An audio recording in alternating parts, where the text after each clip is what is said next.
Hey everybody, it's Clint Powell, and today's episode is brought to you by two great sponsors. One is my friends at JB Millworks. Jeremy Price and his staff do wonderful work. I'm going to tell you how to get a hold of them first. jbmillworks.com, or you can call them at 706-965-6940. And then I'm going to tell you why. You ready? They have great products. They have doors, they have stair parts, trim work, anything you're wanting for remodel or new construction. But they also have beautiful plantation shutters. Make your house look gorgeous. And high quality, energy saving, gorgeous, beautiful sun-clad windows. I know a little bit about sun-clad windows. I know the owner of the company, Frank Anderson, and I'm telling you right now, if you have a home and you're wanting to get the best of both worlds, high energy savings and yet a beautiful wood look on the interior, it is gorgeous inside and outside wood-clad windows from Sun Windows. jbmillworks.com or 706-965-6940. Also, a sponsor of today's episode is Lori Monteith with Keller Williams, or as she is known on Facebook and Google, Team Monteith. Lori started in the real estate industry back when everybody was getting out of it with the great economic downturn. She made the most of it. She pulled through. She does business the right way. In a world where there's all these multiple offers, houses are not staying on the market long, you're wanting to move or you're wanting to sell, you need someone who has a track record of getting things done. Find out more about her. Team Monteith is on Facebook. You can also Google Lori Monteith, but you can call them at 315-0042, 423-315-0042, or you can find out more at findchattanoogarealestate.com. Enjoy today's episode. Hey folks, Clint Powell here. This is During the Break. Let's do this.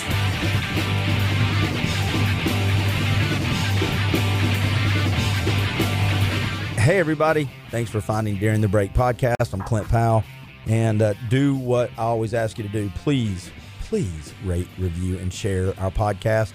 And I have people on with me on a consistent basis that also have podcast or some sort of media platform. And if you don't do it for me, find somebody you enjoy listening to that you feel adds value, entertainment, information, and rate and review and share their stuff. Because if you're out here and you're trying to be consistent with it, reward them, help them out. It doesn't cost you anything to do that except a few seconds of time. And just so you know, if you are a podcast fan, there's hundreds of thousands of podcasts. But, very few of them are consistent with releases. In other words, very few of them are actually providing people with content and information on a weekly basis. So when you find one you like and you know that they're trying to deliver, if you want to support them monetarily, great. But at least rate and review, because it does help them continue to do what they enjoy and what they love. All right. So with that shameless plug out of the way, I've got a guest on. She's been on a radio shows. I do a number of radio shows. She's been on a radio show a couple times. She's done a podcast with me. We tried to do a Facebook Live. It went well. The technology at the time that I had was went a little cattywampus, but I figured it out. And cattywampus is a word I'm trying to bring back, by the way. I think it's a fine word. But the lady I'm bringing on is not in the area I live in. I live in the southeast United States in a little mid-sized town, Chattanooga, Tennessee. The lady I'm getting ready to speak with, and I don't know the city. I'm sure she's told me, but I have ADHD. But she's from the New York area. Karen McMahon, am I correct? Yes, you are. I'm on Long Island, okay. And I live in the town of Oceanside. Okay, well, that sounds pretty. Oceanside sounds pretty. Is it pretty? It's pretty. It's not quite as close to the ocean as it sounds, but it's close. That's good marketing. That's good marketing. Everybody come to Oceanside. Hey, it's not near the ocean, but yeah, come on anyway. It's okay. It sounds great. So you own a company. I guess it is a company. I mean, you provide a service, but you built a business doing something that I think you benefited from long ago and you enjoy doing to help others. The Journey Beyond Divorce. And how long has that company been around, or your services been around? I launched the company in 2010, and it was a result of my own divorce and my journey that happened after that led me to it. It's funny. We've done we've had several conversations, and you and I were talking before we hit the record button, and we were having this great conversation And I kind of thought I was on a phone call again because I've used your services. And I was like, hey, this isn't an hour of Clint time. We probably should have this great conversation on the air. So I've got some talking points in front of me. I know there's a story you want to tell. You're rebranding, relaunching some stuff, providing new products. But I think what you were talking to me about, whoever's listening to this may need to hear it. You don't have to spend a lot of time on it. But you were talking to me about, and I know it's not a new discovery in the world we live in, but you're kind of refamiliarizing yourself with mercy and how important that is. That's important when you're going through the divorce process on either side of it too. Yeah, absolutely. In fact, it's just important if you're in relationship, which we all are. Right. And so just a definition, mercy is really offering kindness and forgiveness where it hasn't necessarily been earned. And I think we can all see relationships we're in and even behavior we've had in relationship where we've been or the other person has been displeasing or disrespectful or something that feels bad. And mercy is this gift that we can give people of kindness and forgiveness, whether or not they've earned it. And it's also a gift to us. I mean, I don't want to be selfish about it, but it's probably one of the most healing things we can do when we give forgiveness or we give mercy and it's not been earned or asked for. Actually, this was the conversation we were having offline, and I am doing a presentation on mercy and tying emotional intelligence into it, because if we don't understand what triggers us and what our issues are, and if we can't read other people, then it's hard to be able to look outside of the pain, which is usually external, so we accuse. And so this workshop on mercy has led me to notice where I am having knee-jerk reactions that don't involve mercy. And I just feel like I'm just being whispered at by God. Like, there was an opportunity, Karen, and I recently had one with a relative, and I was very upset, and I just could have blown up the relationship. And I decided to bite my tongue almost until it was bloody, Clint, and really just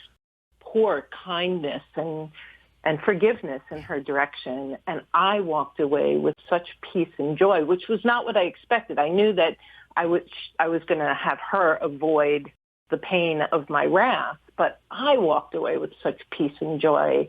And so it's a gift to both people. And it does feel when you do something that, let's say that's out of character for Clint. Let's say Clint is not one to give out mercy and grace and forgiveness when it's not been asked for. If I do something that's out of the norm for me, there's also a little bit of self-confidence that I can do this. It's not only healing spiritually and peacefully and allows you a little calm in your life because it doesn't continue or bring conflict, but it also is, I'm trying, my simple brain, you're in this more than I am, but there's a little bit of, I can do this. There's a little bit of pride that comes with, that's an adult thing I did. That's a healthy adult thing I just did. I could probably do more of that. Yeah, it feels good. Yeah. It feels good. It proves so you can do do more of it. And here's the key. When we're in reaction, and we'll talk about the 12-step program and how this fits in. Right. When we're in reaction, we have this knee-jerk emotional load that we dump on another person. And it actually feels good in the moment and only in the moment. And then afterwards, there's shrapnel everywhere and there's a mess to clean up. And mercy, on the other hand, is hard in the moment, often.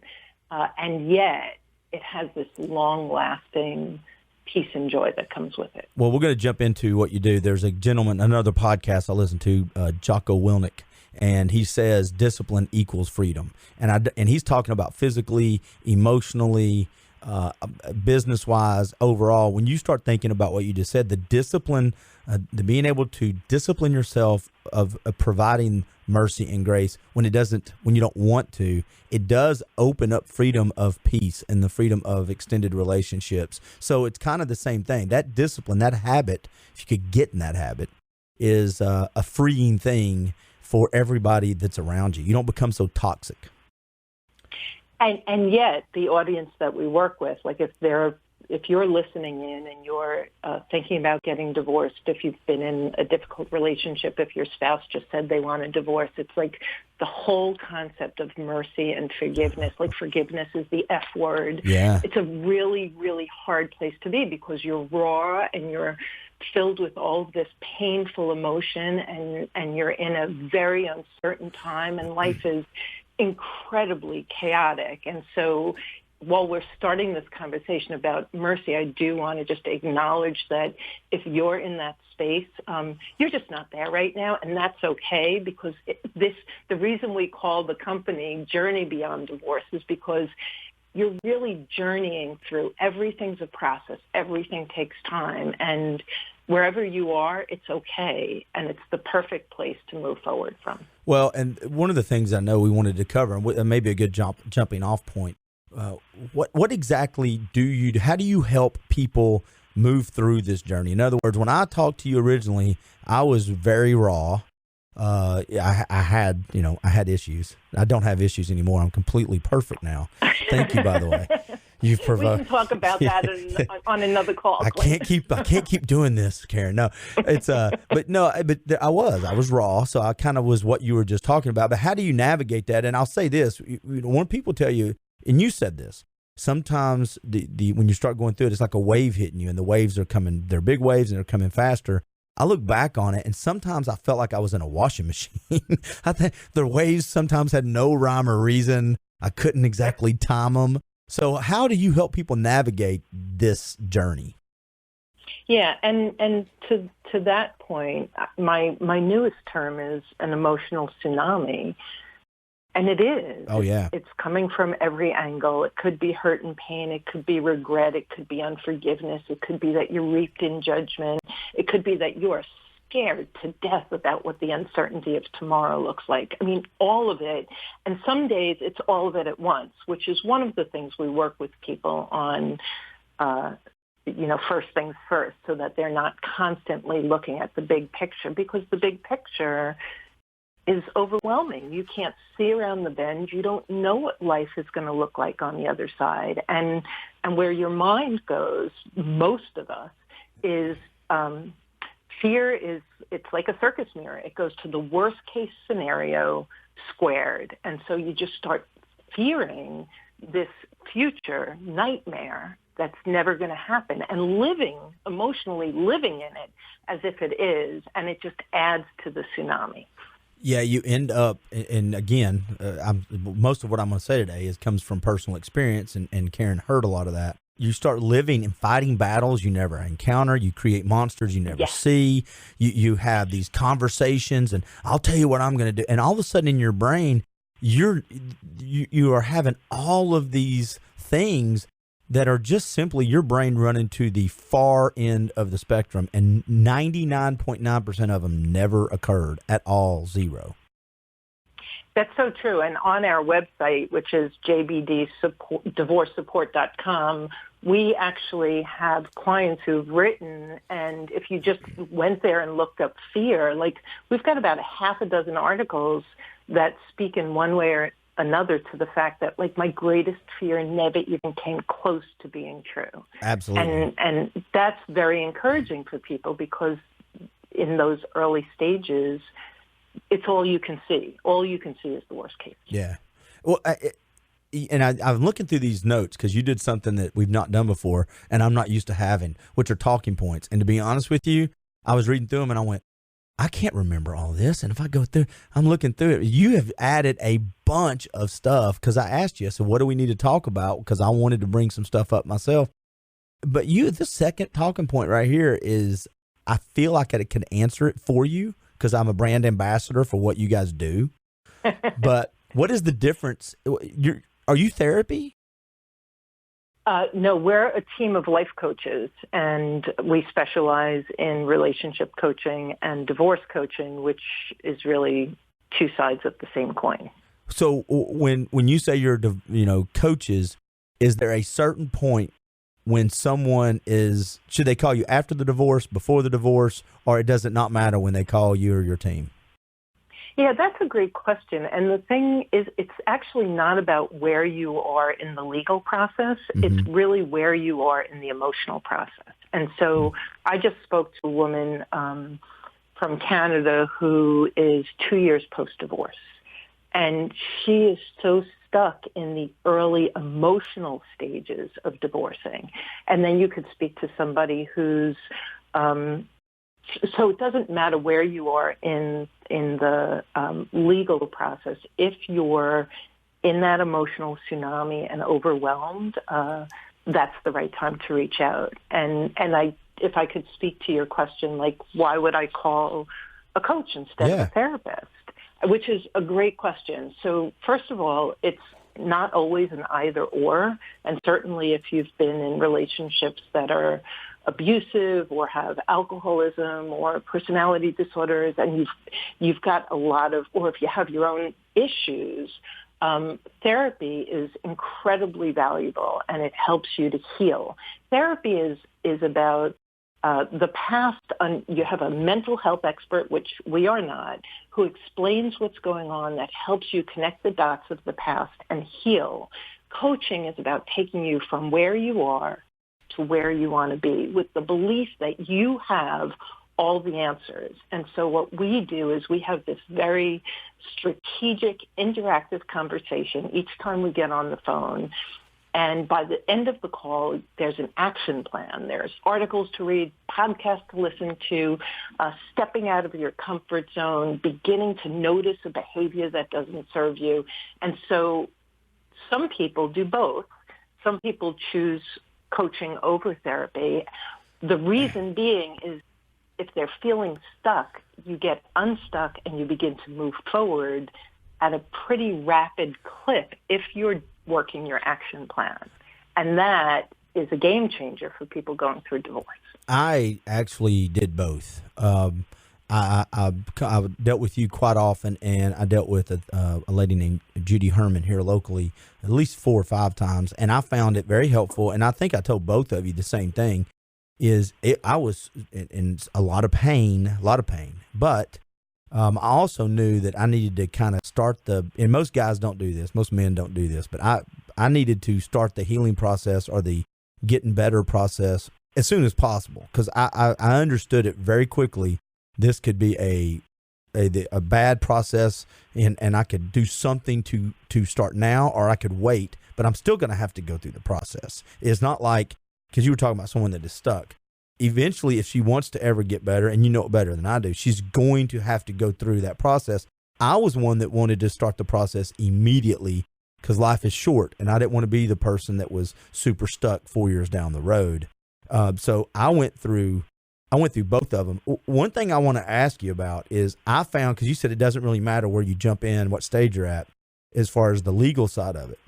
But sometimes I've seen people who are ready to move on before the partner. That's usually how it works, right? The one person is kind of already through I'm already divorced in my brain, I'm ready to be legally out of this relationship. But that does not necessarily mean when they leave that relationship and they get to go be free as a bird, that doesn't mean they've changed anything. It doesn't mean they're healthy or healed to go into other relationships. You can trick yourself thinking, right? Absolutely. And in fact, the saying that we use is, if you don't do your own personal work, you will emerge, you'll go out and you'll find the same man or the same woman in a different body.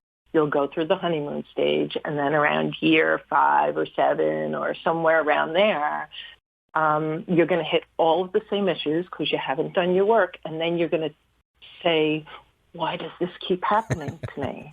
And it didn't happen to you. It's just that because you didn't make changes in yourself, you attracted the same.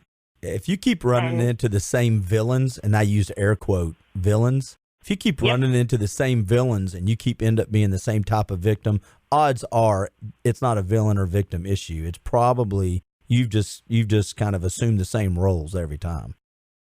Exactly. And that's where the biggest thing that we do at Journey Beyond Divorce is we invite people to stop looking at the faults and shortcomings of their spouse and to begin looking in the mirror. What is your part, regardless of how high conflict or low conflict or whatever reason you are divorcing? What is your responsibility in the dissolution of the marriage? And if you can stay there in this process that feels so out of control, you'll be focusing on something that you are empowered to change, which is yourself. And when you're focusing on your spouse, and this happens so often, even during and after the divorce, someone's still trying to get the other person to change. And it's like, why? Yeah. You've gotten to this place because it's not working. Stop. Let them be. That's their journey. Let them figure out that. You focus on yourself. And if you have children, everything you learn about yourself, you trickle down to your kids. And that's where the beauty lies. Yeah. Yeah. I don't think I ever asked you this question, but you've mentioned one of the folks you've talked to are kind of stuck, and they're 3 or 4 years down the road, 5 years down the road, you're going to end up probably making the same mistakes. Do you ever truly get over a divorce? Is it one of those things that you can say, June 13th of 2014, I was healed? It's a great question, Clint. I think that it's different for everyone. And even if you think about other losses in your life, I have friends who've lost parents, and the pain that they feel 15 years later is really different than the pain I felt 5 years after losing my dad. And so there's no judgment on it. I think that everybody goes through the grieving process differently. The most important thing is that you hit acceptance. And I think some of us will always hold on to what could have been. Many will hold on to the tenderness that they felt when the relationship was good. Yeah.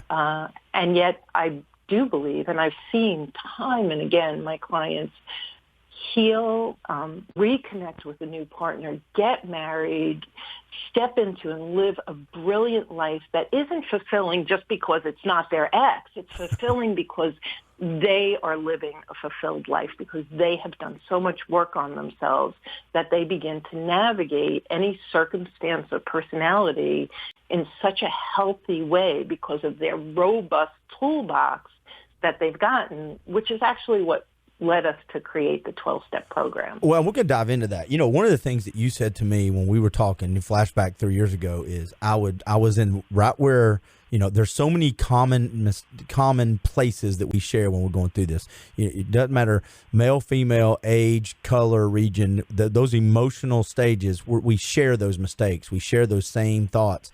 And you kept saying, hey, you got to quit getting frustrated when your spouse or other people or your ex show up the way they are. That's on them. They've got to navigate being a better person.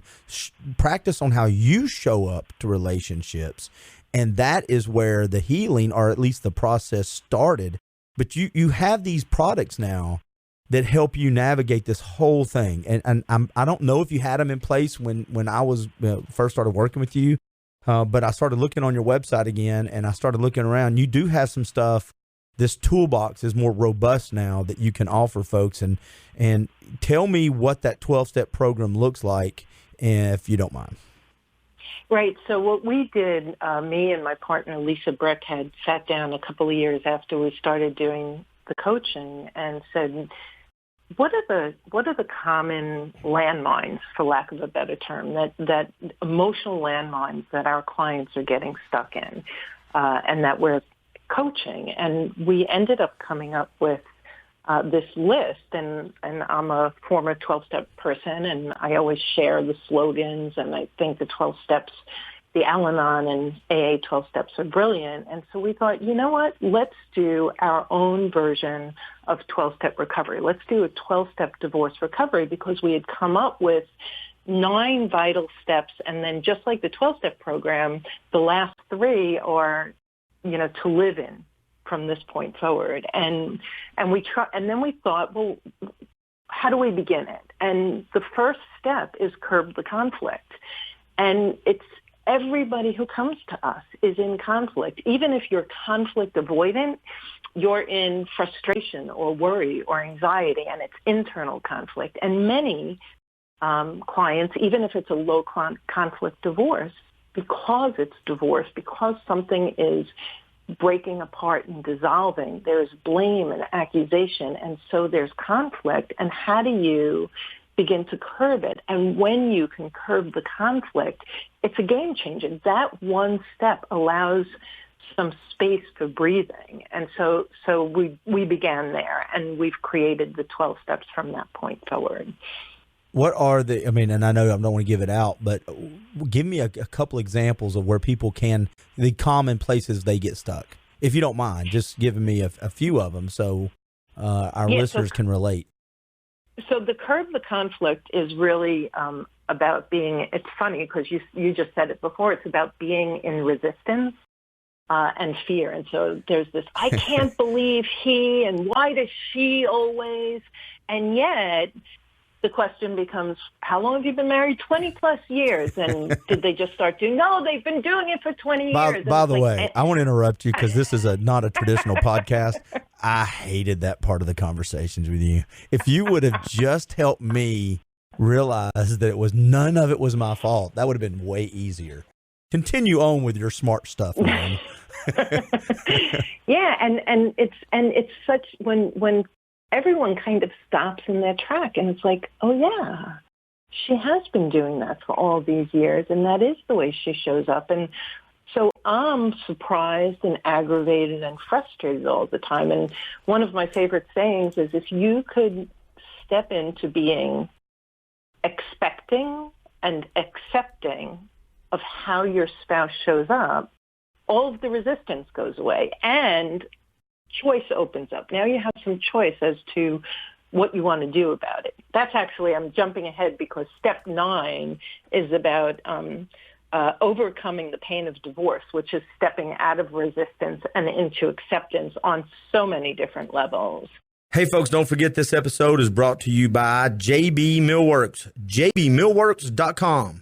Well, and we want to go from step 1 to step 12 real quick, don't we? When I called you, I mean, I want you to run through them, but I wanted to go from step 1 to I needed to be fixed. And it doesn't really happen that way. Yeah, everyone's looking for the fast forward button. Yeah, absolutely. And the thing is, if I could just manufacture a fast forward button and give it out to everyone, what would happen is you would lose the gift of the journey. You would lose the lessons of the journey. You would emerge the same way you went into it. And so as hard as it is to go through the pain and the struggle of divorce, and I am not an advocate of divorce. I have people coming to me who end up mending their marriage, and it's just awesome. Whether you're dealing with a broken down marriage and you fix it, or you're going into divorce, and through the divorce process, the opportunity to refine who you are, to look at how you think, act, and feel allows you to emerge healthier. And that's what happens throughout the 12 steps. And so we go from the beginning, which is curbing the conflict. And then the second step, Clint, is so important, especially in our society. It's heal the hurt. Right. Because a lot of people want to just skip that. It's like, I just don't want to feel. Can I just skip that messy one and go on to the next one? Yeah, and I'm reading through it right now. When you say heal the hurt, have you found, and what I might do is I might go through and read these off and let you explain them to me. But really, when I'm reading them off, feel free, if you don't mind, stop and say, and it may be all 12 of them, have you found that there's common one of these where people get stuck, like at number 2, number 6, and number 8, or where if you're going to get stuck, there's a good chance this is the stage I'm going to find you in? Have you found that there's a few of these stages where people kind of slow down and stay there a minute? Everyone's different. Okay, so I didn't know if there was some common stuff. I would say that everybody gets stuck. So the answer is yes. Yeah, everyone gets stuck someplace. Virtually everyone gets stuck on step 1. Some just move through it faster. Curb the conflict, step 1. And I love transparency on podcasts. Am I okay to read all 12 of these out loud, or is this something you want people to reach out to you for? Number 2 is heal the hurt. What is that exactly? Just so our listeners listen to it, go, what does that even mean? It's an entire program on the value of feeling your feelings and the way in which you can begin to process them and what happens if you don't and how it throws you back into that conflict. So step 1 and 2 are very interconnected. Step 3, calm the chaos. Let me know if there's a trick to that one, because that still pops up every now and then. Is that the where you talk about the tsunami? The chaos is actually, this one is about the chaos in your head. And so one of the things that we don't realize, nobody ever taught us, is when we feel pain, when we're struggling with something, our belief is that the problem is external to us. It's the situation, it's the job, it's the relationship, and it's typically it's not. And what happens is we have these 4 obstacles in our head, between our ears. And when we can get clear on what's real, it's a game changer. And so one of the things is we assume, right, if it happened before, it's going to happen again. Right. And so that takes its own path. We interpret things. She said this to me. It must have meant this. And so now I'm angry about it, and I'm engaged in this whole thing that's not even real. We have limiting beliefs. Yeah. I can't. I'm too old. I'm never going to find love again. She's going to take me for all I have. I'm going to live in a basement apartment. Like all of these beliefs. And then we actually react to the other person as if these thoughts in our head are real. And then the last one is actually that inner critic. We call it the gremlin. You know, you're not good enough. You're not worthy enough. You're not smart enough. You're not sexy enough. And so when calm the chaos is about noticing all of the mental chatter that doesn't serve us and how it skews. It's almost like someone giving you a pair of glasses that don't allow you to see what's real outside. It's a lens that skews reality. And when we begin to focus less on what happened and whose fault it is and more on how am I looking at this? What's my perspective and how true is it and how real is it? And we begin to clear up that, the chaos both internally and externally just begins to simmer down. It's rather incredible. Well, and 2, I found as I got through it a little bit, trying to literally detach time and space before you react or thought, and giving yourself a little bird's eye view of what you're saying to yourself, other than duct taping the mouth of the gremlin, which I would have liked to have done a bunch. That's about the best thing I could have done was when you're looking at it from afar, if you can kind of go, okay, this is what I'm saying. This isn't true. This is true. Acknowledge it, which is stuff you were telling me to. You just have to hear these kind of things from someone like you before, and you hear it 3 or 4 times thinking, okay, she's full of nonsense. What am I talking to her for? And then you try it and it becomes something that it's, like you said, a tool in the toolbox. Because you start actually trying to practice it. You start trying to do it. And a key thing for those of you who tend to be perfectionists or self-critical, you have to do this with gentleness and compassion for yourself and self-forgiveness. Because step 3, calm the chaos, I could have beat the heck out of myself over and over again for how foolish I was, how stupid I was, how much time I wasted, like all of these things. And so when you begin to turn the mirror toward yourself and look at your part, it has to be done with kindness and compassion and a gentleness toward yourself. Otherwise, you just end up in the pit. You just become self-abusive, and that doesn't serve anyone, and it's certainly not going to help you get through your divorce. Number 4 is seek solutions.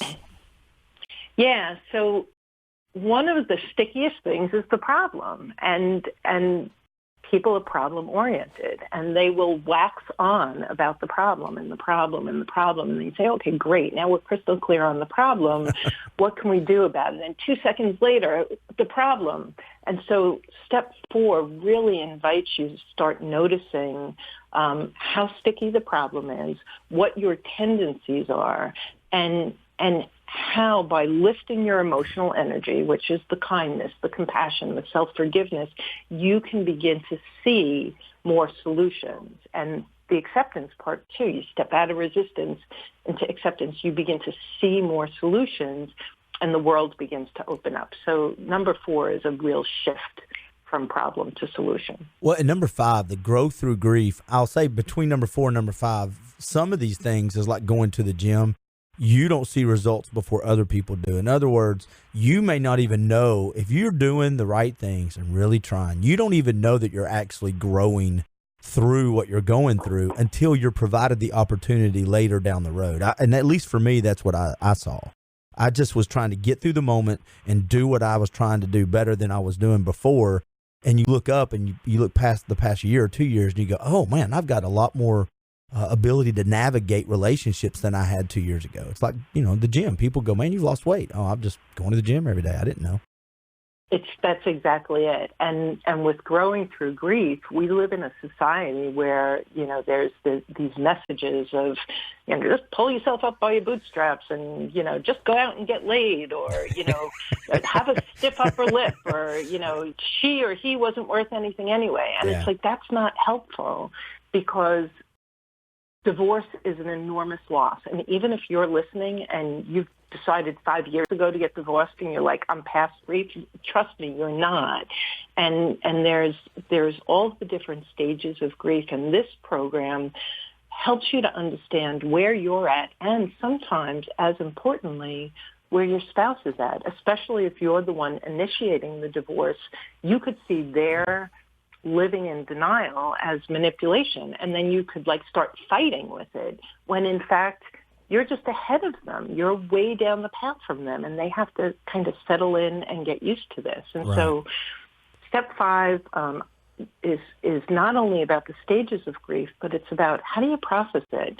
And there's verbal processing, and there's journaling, and there's all different things that you can do. And if we don't grieve the loss of our marriage or relationship, we will absolutely bring that pain, that unforgiveness into the next relationship, and it's going to muddy it up. And so taking the time to grieve through divorce is vital to be able to emerge whole and healthy. When it looks like it's a good lead in, number 6, escape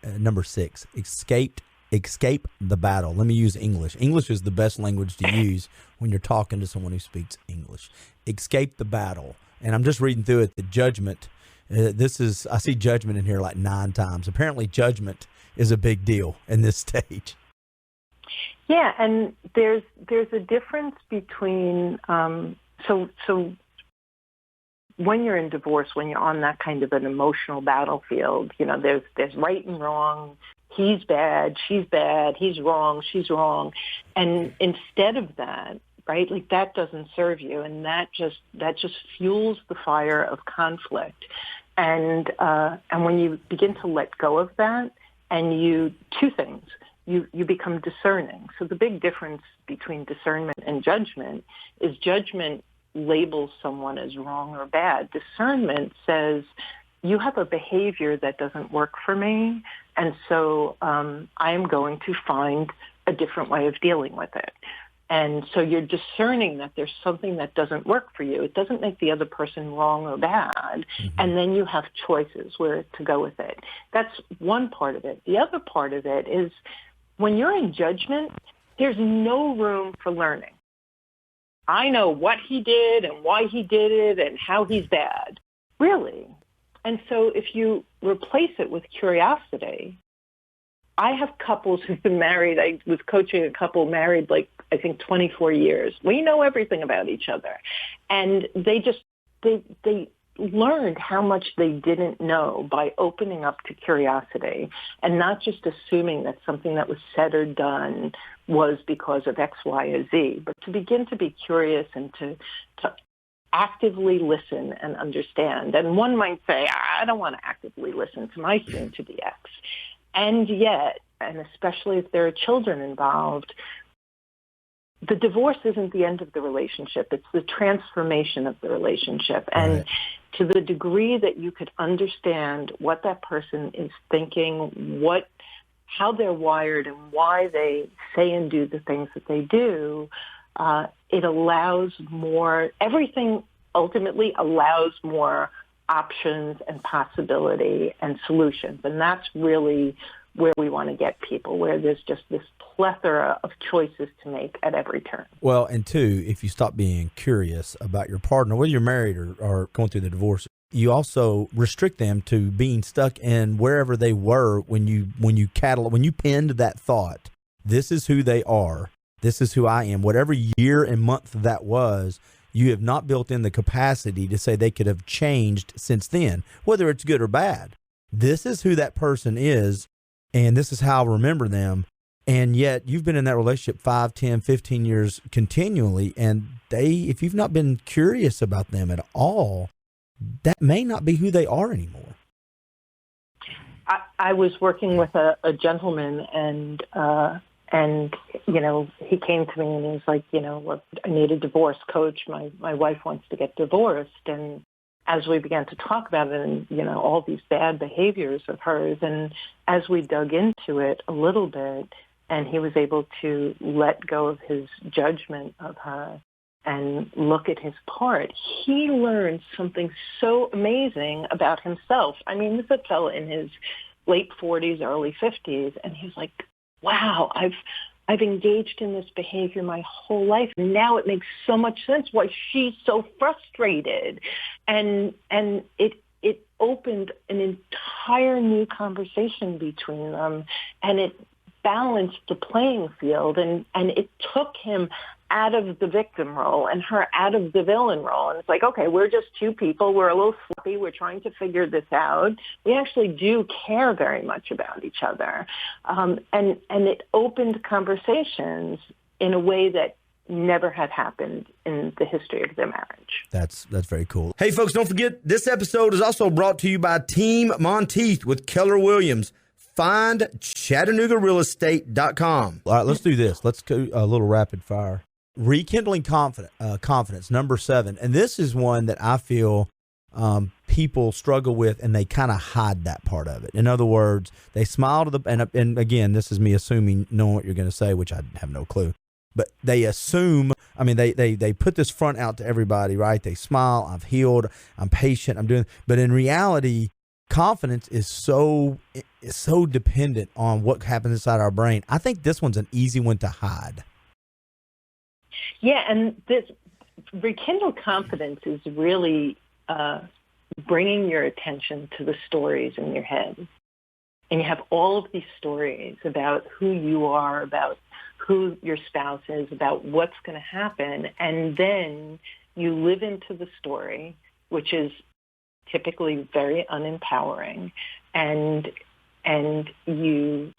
it's impossible to live into those nightmare stories and stand in your confidence. And so when we work with clients and begin to challenge their story, and I had one client, and she was in the early stages, and she was devastated. And she said, we've been best friends, and I don't know what happened, and this has just been terrible, and he. And as we began to take that apart, what Sally realized was, because of some abandonment when she was a child, she had so much control over things that there was no opening for her husband to actually step in and do things. And so it's like she wanted support, but she actually didn't create any space for it. And there was this, and they weren't friends. What turned out was that they had had so much conflict all along. And she was able to not only see the conflict, but to see her part in it. And what it did was it completely shifted her, not only out of a victim, but out of standing firmly in what she wanted and how to get there. And so the story puts this veil over everything. And so you're not operating in reality. And we all have lots and lots of stories. And this is something, I work on a regular basis. I have 2 emerging adults. I can create stories. And so you really, all of us have the opportunity to say, well, what's the story I've created and how true is it? And how is it helping me to confidently stand as a parent, as a spouse, as someone going through a divorce and move forward with what's real? And it doesn't. And when we kind of get under the cover story and we start looking at what's real, then we begin to find our footing. Does that make sense? It does. And what I was, again, the way I framed that question may have been a little confusing. When I saw the Rekindle Confidence and started reading about it, I think sometimes, and you can take any of these stages, and correct me if I'm wrong, but we smile, right? We get through a couple of the stages. We are better than we were. And we kind of stop the process. We kind of, okay, I'm as good as I'm going to get, but we don't get to the stage where we address these stories. So to everybody else, we can look like, man, Clint has really gotten through this. Look at him. He's doing well. Meanwhile, back on the ranch in my brain, I've got these stories that I'm telling. I'm like bedtime stories. They're in my brain, right? In my moments of peace, I've never addressed them. So to everybody else, it could look like I'm confident and back at it. But in reality, I'm still kind of stuck in the same narrative. And I think it's important for listeners to realize that, each one of these things that we're talking about are vital to acknowledge and be really intentional about trying to get through.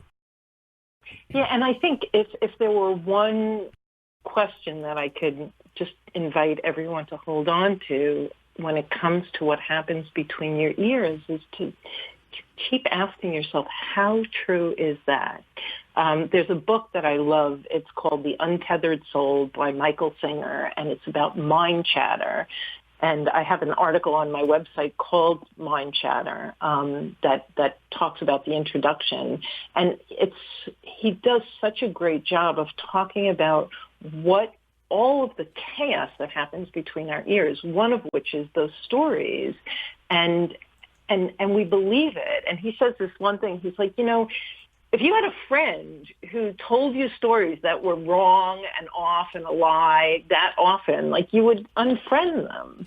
And yet you listen to the voice in your head that's wrong so often because it's lies. And step 7 is really about getting beyond those lies to what's real and true. Then you just get to live in a healthier headspace and external space because of the way you engage with what's real. I was just going to give listeners your website because, I don't know how long people are going to, they may tune in at different times, but it's jbddivorcesupport.com. That's it. Yeah, jbddivorcesupport.com. And well, you really have changed things since I talked with you. Yeah, we've changed a lot of things. And I just, if I could right now, I just want to offer anyone who's listening, if you're feeling like, oh my goodness, there's like all of these things I could use some help with. We offer everybody who reaches out a free, we call it a rapid relief call.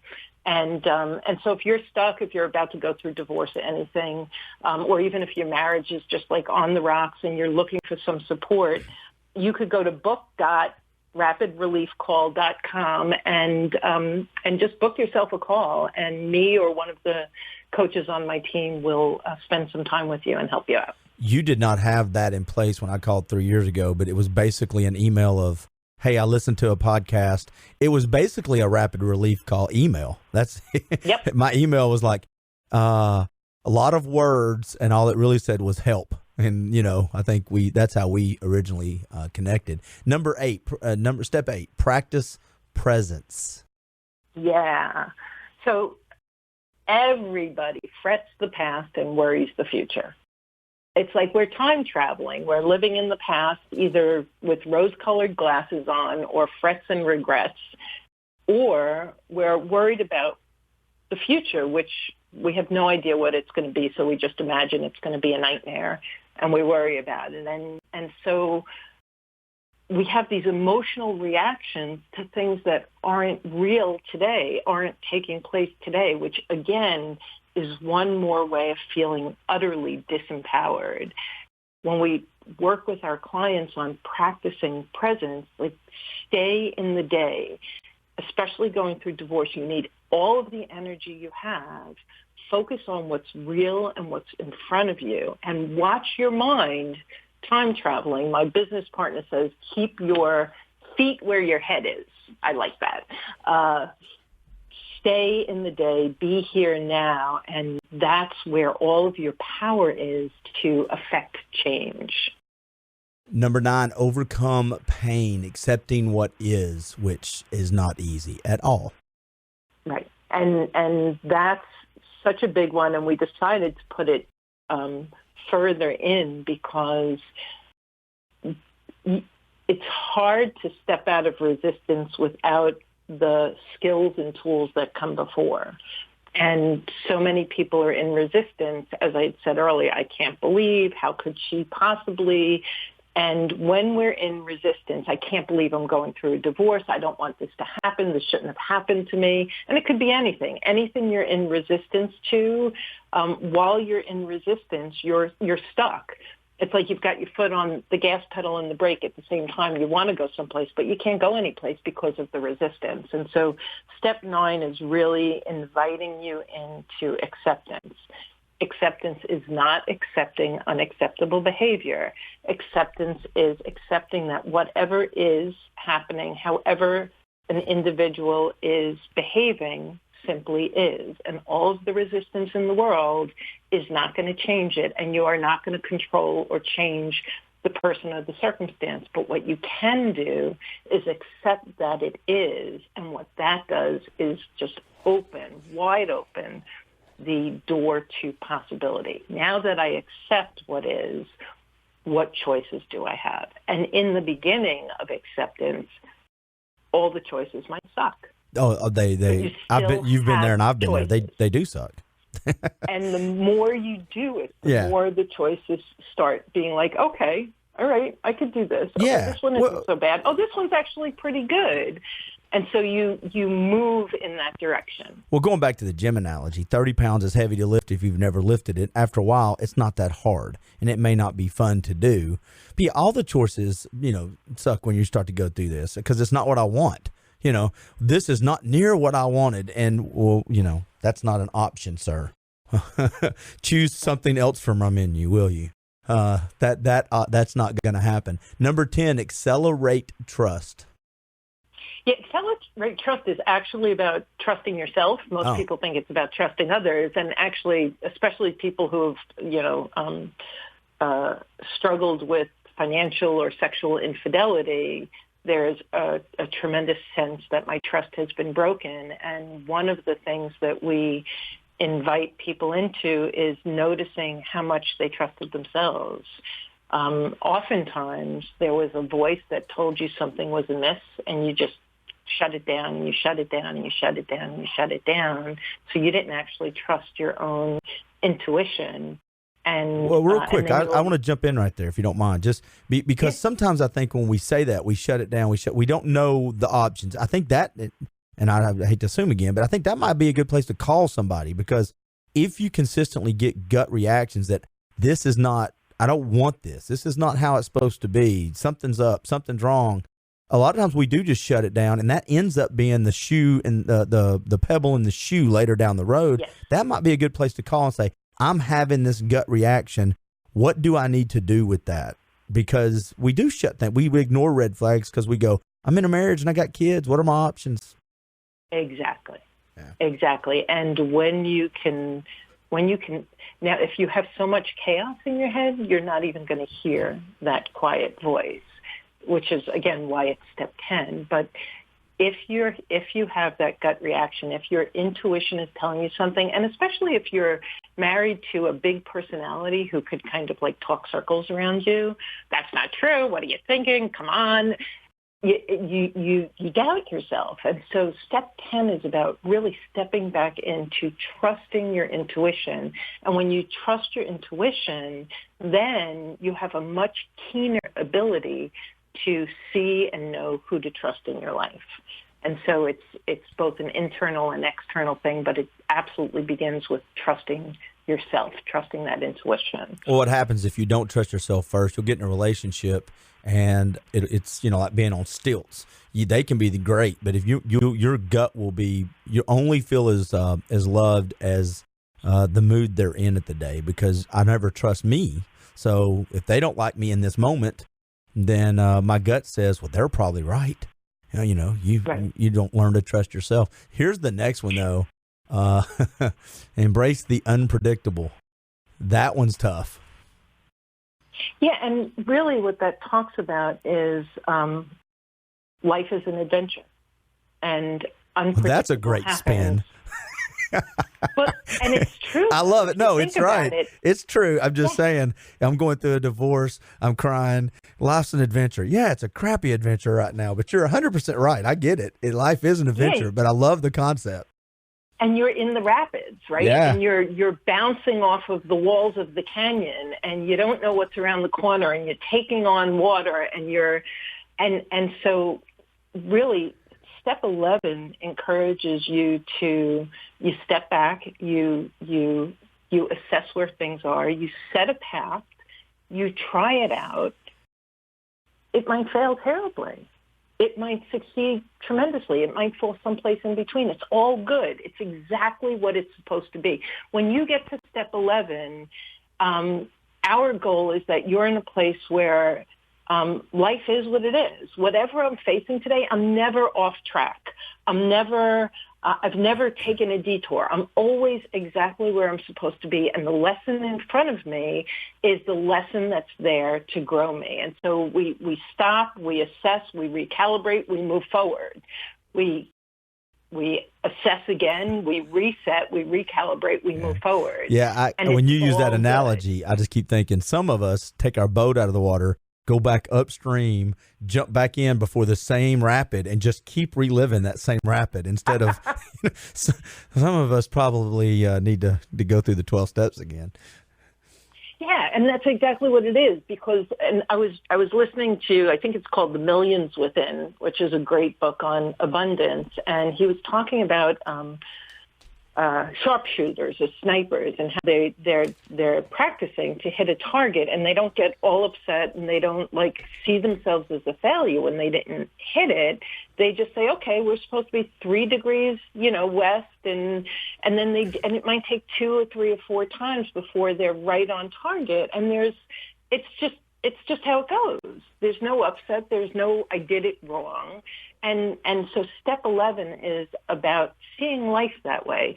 You're setting a goal. You're launching a business. You're engaging in a relationship. You're raising your kids. And this is what you desire. And then something happens and it doesn't turn out the way you want it to. In my business, I have invested thousands of dollars that were supposed to drive my business off the charts. And all it did was teach me a really hard lesson. Right. And so did it fail? No. I mean, what does Thomas Edison say? He's like, I haven't failed. I've just found 10,000 ways that haven't worked yet. Right. And that's the spirit and the concept of step 11.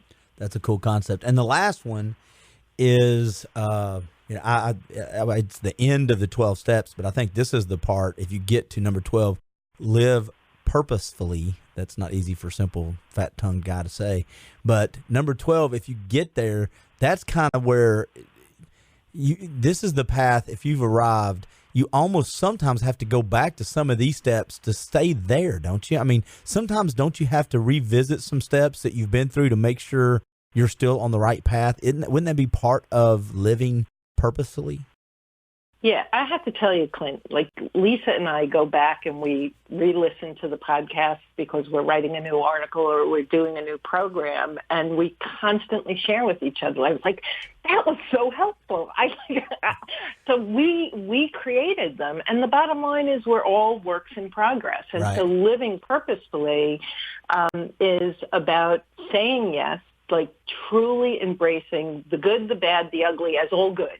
It's all good. And when we can do that, life becomes brilliant. And yet, then something happens, and we're in a new paradigm. Maybe your child got married and moved away, or you're an empty nester, or you're in a new job or a new location. We tend to have temporary amnesia. We lose the tools. It's like, oh, those tools were great in my divorce, but now I'm in this new relationship or I'm in this new job, and I've temporarily forgotten. And you go back and you listen and you're just dusting them off a little bit. And so the 12 steps, and just like the Al-Anon 12 steps, there's something to live by. Our feeling is you don't have to be going through a divorce to listen into our 12 steps or to reach out for support. The 12 steps are the way in which you navigate relationship and life in an immensely more valuable and fulfilling way. And that's our gift and desire. And the 12 steps are on every platform, if I can just say that. They're on iTunes, Spotify, iHeart, TuneIn Radio, Stitcher, you name it, we're there. Journey Beyond Divorce, you'll see the 12 steps. We're relaunching them.